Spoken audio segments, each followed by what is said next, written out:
ఓం శ్రీ మహాగణాధిపతయే నమః. శ్రీమాత్రే నమః. ఆనంద నిలయం ఛానల్ ప్రేక్షకులందరికీ నా నమస్కారం. నేను మీ ఆచార్య ప్రసాద్ గురూజీ. ఈరోజు మనం ఈ వీడియోలో ఫిబ్రవరి 6వ తేదీన రానున్న సంకటహర చతుర్థి గురించి, అలాగే సంకటహర చతుర్థి రోజున వినాయకుడిని ఎలా పూజించాలి, వినాయకుడిని పూజించడం వలన మనకు కలిగే శుభ ఫలితాల గురించి ఇప్పుడు మనం ఈ వీడియోలో తెలుసుకుందాం. ముందుగా ఈ వీడియో చూసే ముందు ఒక లైక్ కొట్టి మా ఛానల్ను సబ్స్క్రైబ్ చేసుకోండి. అలాగే జై శ్రీరామ్ అని కామెంట్ చేయండి. ఈ నెల మార్చి 6వ తేదీన శుక్రవారం నాడు సంకటహర చతుర్థి వచ్చింది.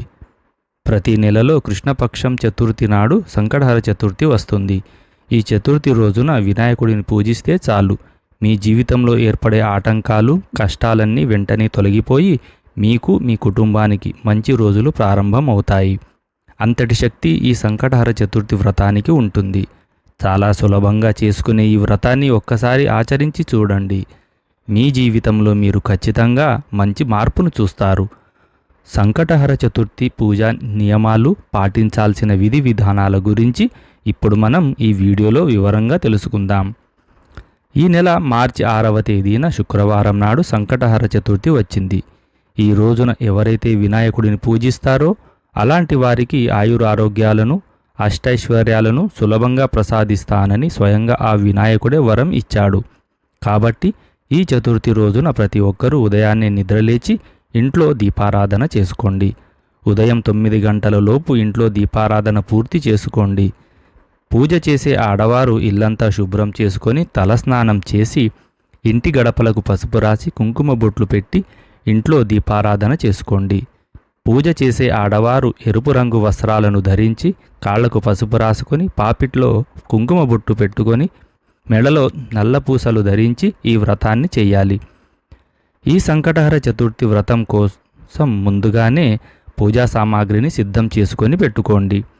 ఎర్రటి మందార పుష్పాలు లేదా ఎర్రటి గులాబీ పూలు, గరిక పోచలు, అక్షింతలు, కొబ్బరికాయ, అరటి పండ్లు లేదా దానిమ్మ పండ్లు, 2 ఎండు ఖర్జూరాలు, 2 ఒక్కలు, తమలపాకులు, ముడుపు కట్టడానికి ఒక ఎర్రటి కాటన్ వస్త్రం, వినాయకుడి చిత్రపటం లేదా వినాయకుడి విగ్రహం. ఈ పూజా సామాగ్రిని మొత్తం ముందుగానే సిద్ధం చేసుకొని పెట్టుకోండి. పూజ గదిలో వినాయకుని చిత్రపటాన్ని కానీ వినాయకుని విగ్రహాన్ని కానీ ప్రతిష్ఠించి గంధం రాసి కుంకుమ బొట్లు పెట్టండి. ఎర్రటి మందార పూలు మరియు గరిక అంటే గణపతికి చాలా ప్రీతికరమైనవి. కాబట్టి ఎర్రటి మందార పూలతో గణపతిని అందంగా అలంకరించుకోండి.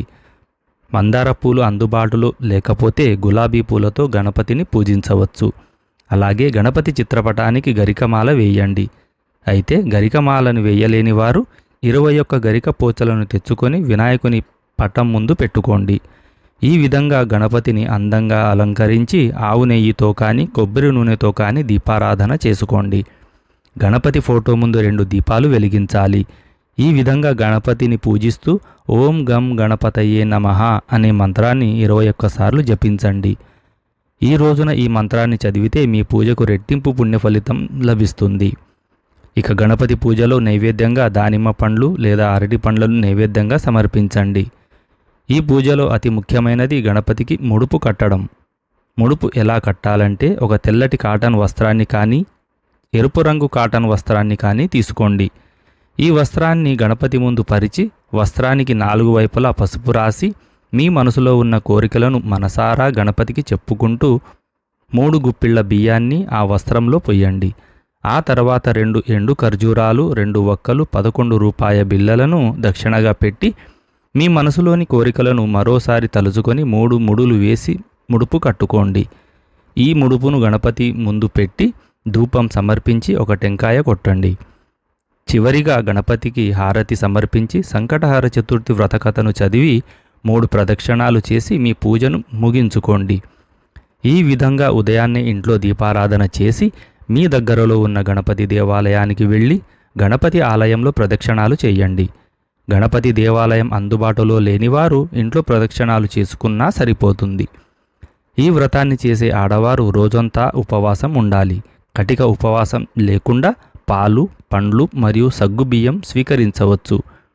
ఇక సాయంత్రం సూర్యుడు అస్తమించిన తర్వాత స్త్రీలు మరలా స్నానం చేసి మీ పూజ గదిలో దీపం వెలిగించి ఉదయం కట్టిన ముడుపును విప్పి ఆ ముడుపులో ఉన్న బియ్యంతో పొంగలి తయారు చేసి ఆ పొంగలిని గణపతికి నైవేద్యంగా సమర్పించాలి.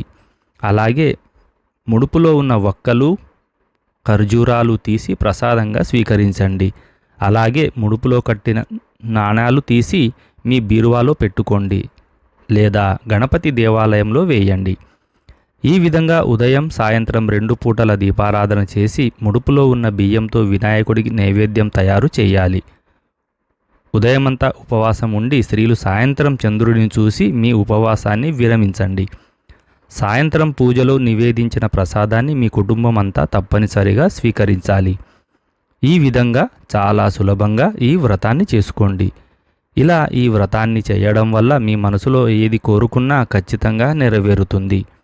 అయితే ఈ వ్రతాన్ని ఆచరించడం కష్టమని భావించేవారు ఒక పూట ఉపవాసం ఉండి సంకటనాశన గణేశ స్తోత్రం చదివి మీ దగ్గరలో ఉన్న గణపతి దేవాలయాన్ని దర్శించినా సరిపోతుంది. ఉపవాసం కూడా చేయలేని వారు కనీసం 4 సార్లు శ్రీ సంకటనాశన గణేశ స్తోత్రాన్ని పఠించండి. నిజానికి ఈ వ్రతం ఎంతో సులువుగా ఉన్నప్పటికీ ఈ వ్రత విధిలో కొన్ని సందేహాలు రావడం సహజం. వినాయక చవితి నాడు తప్ప ఈ వినాయకుని పూజలో ఎప్పుడూ కూడా తులసి ఆకులు వాడకూడదు. అలాగే గణపతి పూజలో నైవేద్యంగా కుడుములు, ఉండ్రాళ్ళు, అరటిపండ్లు, పాయసం, నువ్వులు, 21 మోదకాలు ఇలా ఏ నైవేద్యాలైనా గణపతికి సమర్పించవచ్చు.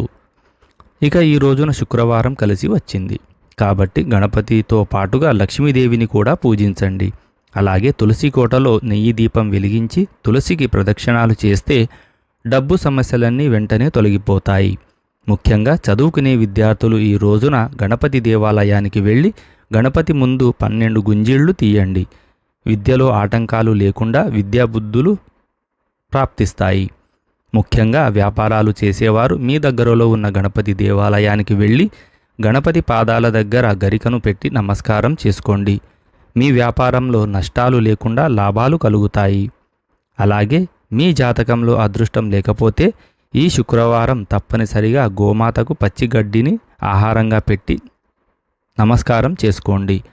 జాతక దోషాలన్నీ వెంటనే తొలగిపోయి అదృష్టం, ఐశ్వర్యం కలిసి వస్తాయి. మీ వంశంలో పితృదోషం ఉంటే మీ కుటుంబంలో తరచూ సమస్యలు ఏర్పడుతూనే ఉంటాయి. కాబట్టి ఈ శుక్రవారం ప్రతి ఒక్కరూ రావి చెట్టుకు 3 ప్రదక్షిణాలు చేసి రావి చెట్టుకు నమస్కారం చేసుకోండి. ఇక కోర్టు సమస్యలు మరియు శత్రు బాధలతో ఇబ్బంది పడేవారు ఈ సంకటహర చతుర్థి రోజున వినాయకుని దేవాలయానికి వెళ్ళి గణపతికి మందార పూలు సమర్పించండి. ఈ వ్రతం చేయడం కుదరని వారు ఒక మంచి బ్రాహ్మణుడిని పిలిచి అతనితో చేయించుకోవడం సర్వ విధాల శ్రేయస్కరం. ఇక శని దోషాలతో ఇబ్బంది పడేవారు ఈ రోజున బ్రాహ్మణులకు నల్ల నువ్వులు దానం చేయండి. అలాగే మీ కుటుంబంలో సమస్యలు ఉన్నవారు జిల్లేడు పూలతో గణపతిని పూజిస్తే మీ కుటుంబంలో ఉన్న సమస్యలన్నీ తొలగిపోయి సుఖ సంతోషాలు పెరుగుతాయి. అలాగే భార్యాభర్తల మధ్య తరచూ గొడవలు ఏర్పడుతుంటే గణపతి దేవాలయానికి వెళ్ళి గణపతికి అరటి పండ్లు సమర్పించండి. భార్యాభర్తల మధ్య సఖ్యత పెరుగుతుంది. ముఖ్యంగా ఈ సంకటహర చతుర్థి రోజున మీ ఇంటి గుమ్మం బయట కుంకుమతో స్వస్తి గుర్తును వేసుకోండి. మీ ఇంట్లో ఉన్న నెగిటివ్ ఎనర్జీ మొత్తం తొలగిపోయి మీ ఇంట్లోకి పాజిటివ్ ఎనర్జీ ప్రవేశిస్తుంది. ఇక ఉద్యోగం కోసం ఎదురు చూసేవారు ఈ సంకటహర చతుర్థి రోజున చదువుకునే విద్యార్థులకు పుస్తకాలు మరియు పెన్నులను దానంగా ఇవ్వండి. మీరు కోరుకున్న ఉద్యోగం త్వరగా లభిస్తుంది. దీర్ఘకాలిక అనారోగ్య సమస్యలతో బాధపడేవారు ఈ సంకటహర చతుర్థి నాడు రాత్రి సమయంలో చంద్రుడికి పచ్చి పాలతో అర్ఘ్యం సమర్పించండి. అనారోగ్య సమస్యలన్నీ తొలగిపోయి మీ ఆయుష్ పెరుగుతుంది. ఈ సంకటహర చతుర్థి వ్రతాన్ని ఆచరిస్తే కలిగే లాభాలు ఏమిటో తెలుసుకుందాం. సంతానం లేని వారికి సంతాన ప్రాప్తి, రాజ్యప్రాప్తి, కుజదోష నివారణ, అకాల మృత్యుహరణము, జ్ఞానప్రాప్తి, ఆయురారోగ్యాలు, అష్టైశ్వర్యాలు, రుణ విముక్తి, వివాహం కాని వారికి వివాహయోగం, పనుల్లో ఆటంకాలు లేకుండా విజయప్రాప్తి, జాతక దోష నివారణ ఇలాంటి సమస్యలన్నీ వెంటనే తొలగిపోతాయి. అనేక లాభాలున్న ఈ వ్రతాన్ని ప్రతి నెలా చేస్తూ ఉంటే మీ కుటుంబంలో కష్టాలు అనేవి లేకుండా సుఖ సంతోషాలు పెరుగుతాయి. ఈ వీడియో కనుక మీకు నచ్చినట్లయితే ఒక లైక్ కొట్టి మా ఛానల్ను సబ్స్క్రైబ్ చేసుకోండి. జై శ్రీరామ్.